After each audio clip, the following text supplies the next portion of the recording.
Karibu katika ulimwengu wa maajabu ya asili ambayo yamevumilia dhoruba na mabadiliko ya maelfu ya miaka. Mimi naitwa Ima Love. Leo nimekuletea maelezo kuhusu mti ulioshikilia rekodi ya kuwa na umri mrefu zaidi duniani, mti ambao ulikuwepo tangu kabla ya ustaarabu mwingi wa kale kuanza.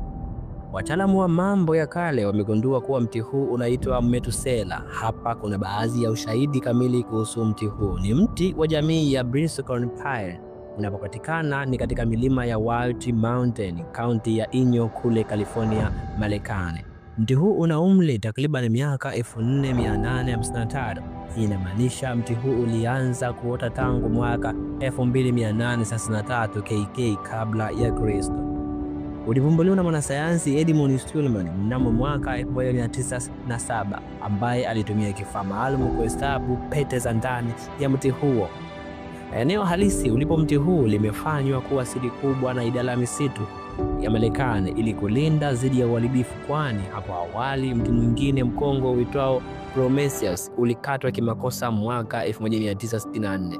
Mti huu wa Metusela ni ushahidi pekee wa historia ya dunia yetu. Asante kwa kuwa na mimi. Karibu Love Media.